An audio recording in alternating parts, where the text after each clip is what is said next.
From WHQR Public Media, this is the Newsroom. I'm Ben Schachman. Thanks for listening to this special edition for the 2025 Wilmington City Council election. This year, there are 3 open seats on council, and we have 8 candidates, including 6 challengers and 2 incumbents.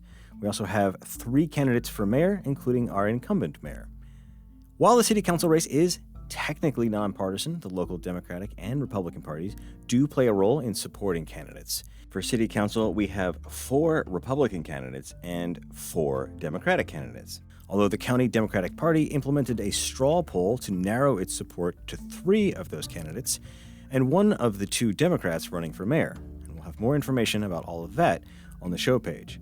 On today's show, we're interviewing Republican challenger Kelly Roberts, a U.S. Navy veteran who now works in cybersecurity, who is running for a seat on Wilmington City Council.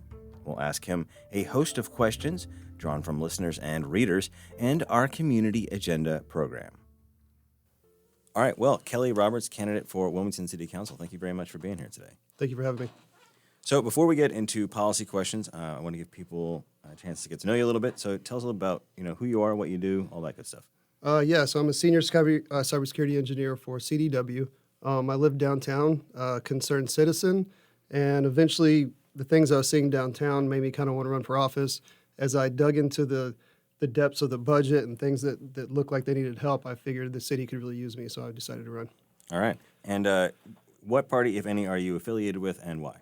Republican Party. Their values fit my values. We need to get a hold of this budget and do something about the crime. All right, so let's get into it. First issue we've been asking candidates about, and this is top of the mind of a lot of people we talk to, is affordable housing. Right.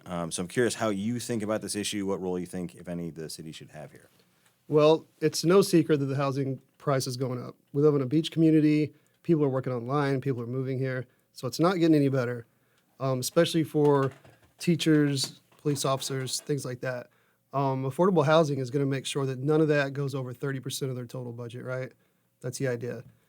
Well, you have to have that, and you also have to have government subsidies to make that work. It might seem as if the developers are being a little selfish, but you can't build something and not make any money on it. These guys have families as well, right?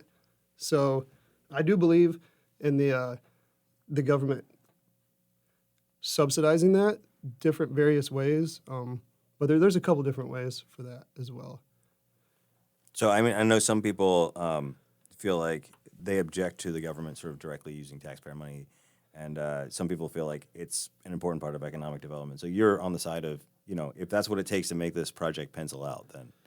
Yeah. Well, you kind of have to do that, and it's been that way in Wilmington for a while. If you look at the city initiative starting in 2016, it's been that way for a while. There was $2 million allocated for this particular project in the last budget, and in the 2026 budget, there's $2.8 million allocated to this. So it's already in the works. It has to happen. All right. When we talk about housing, in our newsroom, sort of the extreme version of this, as we see it, is homelessness as being like the worst case scenario for a housing situation, right. Acknowledging that it also overlaps with mental health issues and substance use issues. I know that this is something that you're passionate about. So, how do you see this issue, and where do you think the city can play a role there? So the city is kind of playing a role. They're giving subsidies to these special programs. So we have special programs, 27 of them, right, that help people get off drugs, give them housing, rehabilitation. The problem is not everybody that's in these programs is from Wilmington. The surrounding counties don't necessarily do their part either. So we're actually too good at this. We're bringing people in, and they're staying, kind of like a college kid goes to UNCW, says the beach is beautiful, I'm staying here. So what happens with these subsidy programs is that there's no end. They go through the process, they go through the rehabilitation part, and then they're dropped back out on the street in Wilmington. Now, it's not that way for everyone, but for the most part, that's why we're having an influx in the homeless problem. So what would your approach be, assuming that is true, and there is some debate over just how much of the homeless population is being pulled here versus how much is from here. But taking that as for the sake of argument, what would you do about that? Because obviously downtown business owners are frustrated, and law enforcement's frustrated. So, is there anything differently you think the city could do? Well, first of all, I want to say that jail's not the answer. So even if you criminalize loitering, if you criminalize camping, that doesn't mean that you get arrested immediately. Jaywalking's illegal. Are you going to get arrested or a ticket when you walk across the street, when the police officer sees you? No. What that does is that leaves it up to the owners, and it gives them the option to see which guy is causing problems, which guy is not. It's not fair to say that all unhoused are causing problems, because they're not. We know our local guys. We know which guys are cool and which ones are not. But when the new guys come in and someone's got mental illness, schizophrenia, that scares people off, and we need to do something about that. All right, another question about development, and this is something we hear irrespective of party.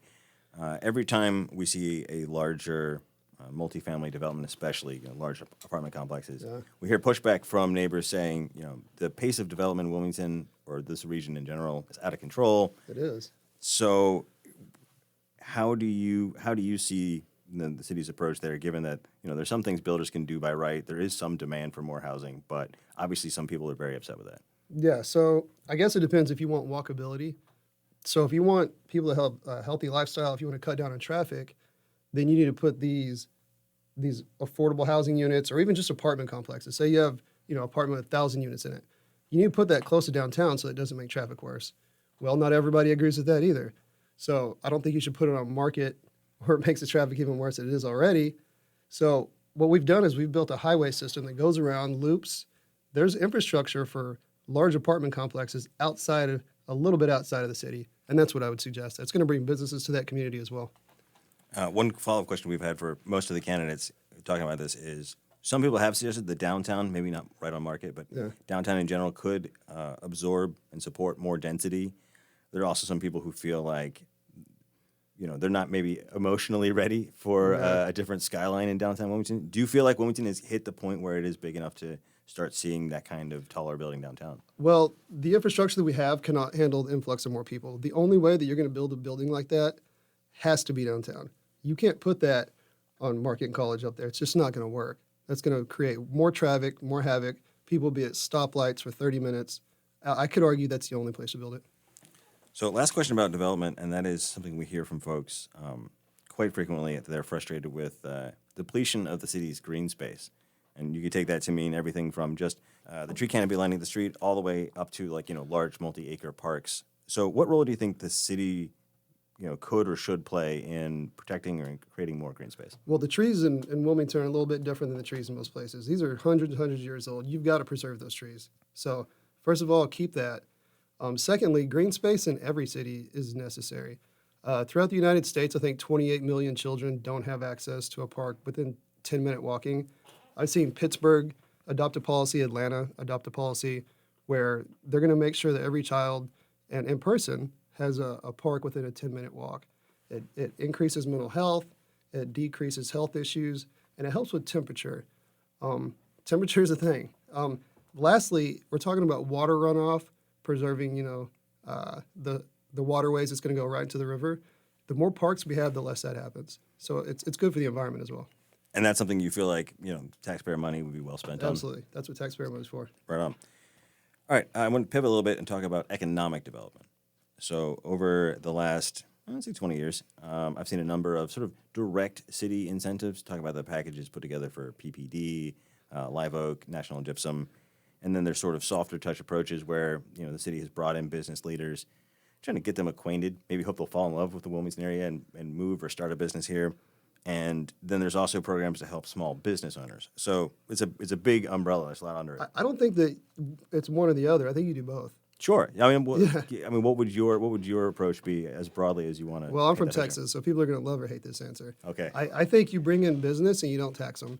We're doing pretty good down in Texas financially. 10th largest GDP in the world. I think Wilmington's a wonderful place to live. It's the reason I live here. I love it. I'm never leaving. I think you bring businesses in and you give them tax breaks, they create jobs, and it's better for everybody. As far as the existing businesses, whether that's entrepreneurs or small businesses, do you feel like that's the free market or the city has some role in helping those businesses? Well, I think that's a good question. There needs to be a program for local small business, not for small business in general. If you can prove that you've been here for a certain amount of time and you're one of ours, then I think they should get a loan subsidy. Like, it should be easier for them to get a small business loan. The other question we have about economic development, and we hear from folks a lot about this, is there's been a lot of economic growth in Wilmington over the last quarter century that has not been enjoyed equally around the city. So we often get questions about whether the city should address economic inequality. And in Wilmington, that often looks like racial inequality. So some people feel like the city has a role in that. Some people don't. What's your take on that? Yeah, so I think they do go hand in hand, and it's not just in Wilmington. It's everywhere. The systemic racism is difficult to get over. The systemic problem that's been here for 100 years. And if you want to talk about economic inequality, there's a place called Wrightsville Beach. It's a little bit different. So people moved here before there was an economy. There was no jobs here. People just came here as their vacation home, right? As it's gone through the transition of becoming a larger city, we have created jobs. We have created an economy. And so it's naturally going to work out. All right, another pivot here. I want to talk about public safety. So the city, as we're recording this 2 days after announcing its new police chief, Yeah. which for many people feels like a chance to stop and reevaluate, either reinvest in what the police department's been doing or change course and try different strategies. It's also not a secret, I think, that both the police and the fire department are really struggling with recruiting and retaining talent. So, broadly speaking, what are your thoughts on public safety? Well, I think we have a problem with public safety, especially downtown. It's one of the reasons I ran. A couple incidences that I've seen personally. I don't know if you see my campaign signs, enough is enough. I was going to ask what that meant, but I figured we would get to it. That's it, man. Enough is enough. Somebody's got to do something. I think WDI is doing an excellent job of putting the people in the right place. They're a good liaison between the police department and the population. I think everyone's trying, but we're not trying hard enough. We have 209 officers on the police force. We're budgeted for 285. That means we have the money for 285 officers. We can't keep them, man. We can't keep them. They're going other places. You get paid $10,000 more in Leland than you do here. Why? Someone explain that to me. Right? It's definitely a bidding war between Wilmington and other, and I think what I hear from officers sometimes is that the demands and the stress and even the danger, right, is higher in Wilmington than someplace maybe like Boiling Spring Lakes or up in Onslow County. Or even Leland. And so that it's not just the salary, although that's part of it, but also, what you are called upon to do for that salary. Well, let's look at this. So the starting salary in Wilmington is $46,000 a year. That's when they're in training. It's $22 an hour. When they become a police officer, it's $48,000 a year. It's $22.26 per hour. Okay. You go to Leland for the exact same job, it's $56. That's a big jump, man. Yeah. So we can talk about other reasons and culture, and I'm glad we got a new police chief. But until we raise the pay to be competitive, we're not going to be able to keep anybody. On Saturdays and Sundays and Friday night, we have to get officers from different counties to come help downtown. So it's a little silly. Yeah. So that would be your first order of business, though, would just be scaling up the pay rates. I think it's the first order of business that's been talked about for a while already. If you look at the fiscal budget for 26, we got $8.6 million in competitive pay, looking for skilled employees. I know the horses were kind of an issue for a while, and I did do some research on that. Listen to these numbers. So it's about $330,000 a year for the horses. You divide that by 210, which is roughly the police force that we have. That's only $1,500 more per year for these cops. So the horses are not the problem. We need to cut budget somewhere else. Just out of curiosity, any idea where you might be interested in cutting the budget? Well, I think that the streets and sidewalks do need to get fixed, but I see that we have allocated, I think, $100 million over the next 5 years for that. So I would argue we need to make sure we're getting the correct contractors pay on that. We need to make sure we're getting the correct bid, and we're not wasting money on just contractor A and B because we like them. All right, here's our last policy question, and that's about public transportation. For people who follow along at home with this, the federal government pays for most of WAVE, but the city of Wilmington is the largest local funder. The county has, at times, been at the table, at times not. Right now they are at the table. But it's certainly struggled to find a model that seems to work for people. So how do you think about this? Have you seen how expensive it is to build like a train or a rail? I have, Have you seen how long it takes? Yes. I was in D.C. and they were building a rail the entire time I was there. I was there for 4 years. One rail, one from like the Grand Station out to Dulles Airport for like an 8-year project. So that's not the quickest way to do it, although I will say it's probably the best. There's a highway that goes around one of the loops, like I said before. In Austin, Texas, we made one from Cedar Park to downtown. Helps traffic tremendously. People do use it. If we're going to take that route, I would just suggest some patience and understand that we can't even budget for a police force right now. And so that's going to take a lot of money and a lot of time. So you're talking about the rail relocation possible loop program? Well, I'm talking about, yeah. So I'm talking about if someone works downtown and they have to drive 25, 30 minutes, they get on that rail, they're on their laptop the whole time on the way to work. A lot of people do that in larger cities. So short of that, because to your point, rail is very expensive. Yeah. The eminent domain process alone would take years and years and years. Yeah. Are there any changes you'd like to see to the existing, say, bus infrastructure? Well, I think the bus infrastructure is in a really crowded part of town. First of all, if you drive through there, you'll know the bus stops on Market every 30 seconds, causing traffic jams. But the more people that you have in a city, the more you need public transportation. There's a lot of studies that'll go out that'll tell you can increase the width of a highway 1 or 2 lanes. Doesn't help. You need public transportation if your city's growing, bottom line. So one of the questions about that is we've had, a lot of people ask/suggest that there might be some way to connect, Wilmington's bus system with the surrounding counties, because we have so many people coming into the city for work from Leland, from Hampstead. But that would probably take the buy-in and cooperation of those municipalities or counties. And the counties, right. So I don't know if that's a city council issue, but I feel like the counties would have to talk that over. And I think that's a great idea, to be honest with you. Yeah, I do. All right. Well, those are our policy questions. I'm curious if there's issues you'd like to talk about, things that we didn't get to. Yeah. So we're talking infrastructure, which is big. A lot of people forget about network infrastructure. They forget about cybersecurity. Most cities do have a commission for overseeing network infrastructure. And I think this is where it separates me from the other candidates a little bit, is that I do understand that network infrastructure. I'm a senior engineer. I know the ins and outs, the code versions, exactly how a network's supposed to be set up. And you can act like you're not going to get hacked all you want. Eventually, it's going to happen. So we need somebody in city council that understands technology. We have enough real estate agents. We need someone who understands technology on the board. All right. Anything else you would want to add or let potential voters know? No, I love Wilmington. I'm never leaving. Good answer. All right, Thanks, Kelly Roberts, candidate for Wilmington City Council. Thank you very much for being here today. Yes, sir. I appreciate you. That was our interview with Republican challenger Kelly Roberts, who is running for a seat on Wilmington's City Council. I'm Ben Schockman. Thanks for listening to this special edition of the Newsroom, and check out our other candidate interviews at WHQR.org or wherever you get the Newsroom as a podcast.